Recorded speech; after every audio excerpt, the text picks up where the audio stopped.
नमस्कार साथियों, स्वागत है आपका आपके अपने YouTube चैनल करियर जॉब्स में।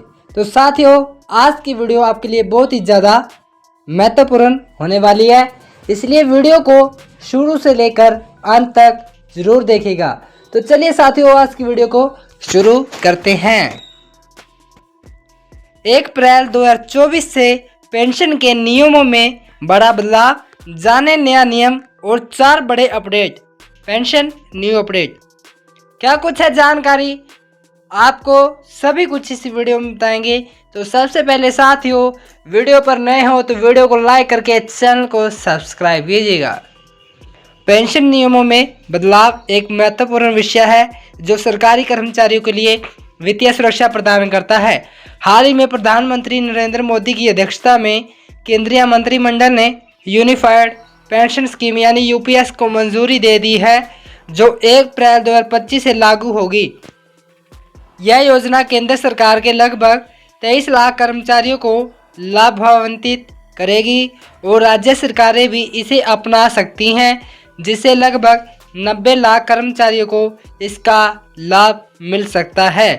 तो इस योजना के तहत कर्मचारियों को नेशनल पेंशन स्कीम यानी एनपीएस और यूनिफाइड पेंशन स्कीम यूपीएस के बीच चयन का विकल्प दिया जाएगा। यूपीएस में असुरक्षित पेंशन, परिवार पेंशन और न्यूनतम पेंशन जैसे कई लाभ शामिल हैं। यह योजना सरकारी कर्मचारियों के लिए वित्तीय सुरक्षा और सम्मान को सुनिश्चित करने के लिए डिज़ाइन की गई है।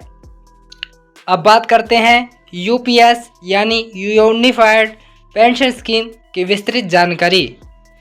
यह एक नई पेंशन योजना है जो केंद्र सरकार के कर्मचारियों के लिए वित्तीय सुरक्षा प्रदान करती है। यह योजना ओल्ड पेंशन स्कीम यानी ओपीएस और न्यू पेंशन स्कीम एनपीएस के लाभों को मिलाकर बनाई गई है। इसकी मुख्य विशेषताएं कुछ इस प्रकार हैं। सबसे पहले यह असुरक्षित पेंशन है। 25 वर्ष की सेवा के बाद 50% औसत मूल वेतन के रूप में पेंशन 10 से 25 वर्ष की सेवा के लिए समानुपातिक पेंशन है। परिवार पेंशन, कर्मचारी की मृत्यु पर 60% पेंशन परिवार को मिलेगी। न्यूनतम पेंशन, 10 वर्ष की सेवा के बाद न्यूनतम 10,000 प्रति माह पेंशन। पेंशन योजनाओं में बदलाव के कारण। पेंशन योजनाओं में बदलाव के पीछे मुख्य कारण सरकारी कर्मचारियों की मांगें और वित्तीय सुरक्षा की आवश्यकता है। ओल्ड पेंशन स्कीम यानी ओपीएस को समाप्त करने के बाद कई राज्यों ने इसे फिर से लागू करने की मांग की थी, जिससे कर्मचारियों में असंतुष्टता। इन समस्याओं को दूर करने के लिए यूनिफाइड पेंशन स्कीम यूपीएस को लाया गया है। पेंशन योजनाओं की तुलना। यूनिफाइड पेंशन स्कीम यह योजना निश्चित पेंशन और परिवार पेंशन की गारंटी देता है। इसमें महंगाई सूचकांक के अनुसार पेंशन में वृद्धि होती है। एनपीएस, इसमें निश्चित पेंशन की गारंटी नहीं होती और यह बाजार आधारित होती है। ओपीएस, यह योजना वित्तीय रूप से अस्थिर थी और इसमें निश्चित पेंशन मिलती थी, लेकिन अब अधिकांश राज्यों में समाप्त हो गई है। पेंशन योजनाओं का भविष्य। पेंशन योजनाओं का भविष्य सरकारी कर्मचारियों के लिए वित्तीय सुरक्षा को सुनिश्चित करने पर केंद्रित है। यूनिफाइड पेंशन स्कीम के साथ सरकार ने एक संतुलित और स्थिर पेंशन प्रणाली प्रदान करने का प्रयास किया है। यह योजना न केवल केंद्र सरकार के कर्मचारियों के लिए बल्कि राज्य सरकार के लिए भी एक मॉडल के रूप में काम कर सकती है। कर्मचारियों के लिए लाभ। 25 वर्ष की सेवा के बाद 50% औसत मूल वेतन के रूप में पेंशन। कर्मचारी की मृत्यु पर 60% पेंशन परिवार को मिलेगी। 10 वर्ष की सेवा के बाद न्यूनतम 10,000 प्रति माह पेंशन। पेंशन में महंगाई के अनुसार वृद्धि। सेवानिवृत्ति पर अतिरिक्त ग्रेचुइटी के साथ 1/10वां मासिक वेतन प्रति पूर्ण 6 महीने की सेवा। राज्य सरकारों के लिए विकल्प। राज्य सरकारें भी यूपीएस को अपना सकती है, जिससे उनके कर्मचारियों को वित्तीय सुरक्षा मिलेगी। महाराष्ट्र पहला राज्य है जिसे यह अपनाया गया है। यदि सभी राज्य इसे अपनाते हैं तो लगभग 90 लाख कर्मचारियों को इसका लाभ मिल सकता है। यूनिफाइड पेंशन एक महत्वपूर्ण कदम है जो सरकारी कर्मचारियों के लिए वित्तीय सुरक्षा और सम्मान को सुनिश्चित करता है। यह योजना निश्चित पेंशन, परिवार पेंशन और न्यूनतम पेंशन की गारंटी देता है, जिससे कर्मचारियों को सेवानिवृत्ति के बाद भी वित्तीय स्थिरता मिलती है। इस योजना के साथ सरकार ने एक संतुलित और स्थिर पेंशन प्रणाली प्रदान करने का प्रयास किया है। पेंशन योजना के लिए भविष्य की योजनाएं। पेंशन योजनाओं के लिए भविष्य में कई योजनाएं हो सकती हैं जो कर्मचारियों के लिए भी और बेहतर वित्तीय सुरक्षा प्रदान करेगी। यूपीएस के साथ सरकार ने एक महत्वपूर्ण कदम उठाया है, लेकिन आगे भी कई सुधार और बदलाव हो सकते हैं जो कर्मचारियों की मांगों को पूरा करेंगे। कर्मचारियों की मांगे हमेशा पेंशन योजनाओं में सुधार की ओर रही है। यूपीएस के साथ कई मांगे पूरी हुई हैं, लेकिन अभी भी कुछ मांगे हैं जिन पर काम किया जा सकता है। उदाहरण के लिए सेवा की अवधि को 25 वर्ष से कम करने की मांग हो सकती है ताकि कर्मचारियों को जल्दी पेंशन का लाभ मिल सके। सरकार की प्रतिक्रिया।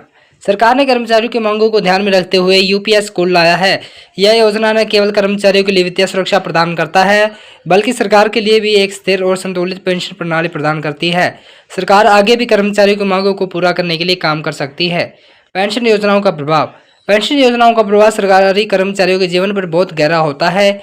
इसके साथ यूपीएस के साथ कर्मचारियों को सेवानिवृत्ति के बाद भी वित्तीय स्थिरता मिलती है, जिससे उनका जीवन सुरक्षित और सम्मानजनक होता है।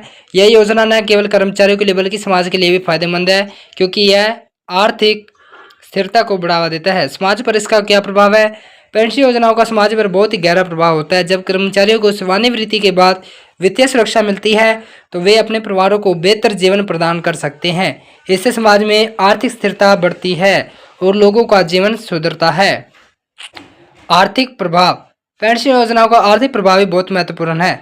जब कर्मचारियों को निश्चित पेंशन मिलती है तो वे अपने पैसे को बेहतर तरीके से प्रबंधित कर सकते हैं और आर्थिक रूप से सुरक्षित रहते हैं। इससे देश की आर्थिक व्यवस्था में भी सुधार होता है, क्योंकि लोगों के पास खर्च करने के लिए अधिक पैसा होता है। यूपीएस एक महत्वपूर्ण कदम है जो सरकारी कर्मचारियों के लिए वित्तीय सुरक्षा और सम्मान को सुनिश्चित करता है। यह योजना न केवल कर्मचारियों के लिए बल्कि समाज और अर्थव्यवस्था के लिए भी फायदेमंद है। आगे भी सरकार को कर्मचारियों की मांगों को पूरा करने और पेंशन प्रणाली को और बेहतर बनाने के लिए काम करना होगा। तो दोस्तों, यूपीएस के बारे में जानकारी प्रदान करना है जो वास्तविक और हाल ही में केंद्र सरकार द्वारा लागू की गई है। यह योजना केंद्र सरकार की कर्मचारियों के लिए वित्तीय सुरक्षा प्रदान करती है और राज्य सरकारों के लिए एक मॉडल के रूप में काम कर सकती है। साथ ही उम्मीद करता हूं आपको जानकारी अच्छी लगी होगी, तो वीडियो को लाइक करके चैनल को सब्सक्राइब कीजिएगा। नई जानकारी जानने के लिए आप हमारे व्हाट्सएप और टेलीग्राम ग्रुप से भी जुड़ सकते हैं। साथ ही मिलते हैं एक और नई वीडियो के साथ, तब तक के लिए जय श्री राम, वंदे मातरम। धन्यवाद दोस्तों।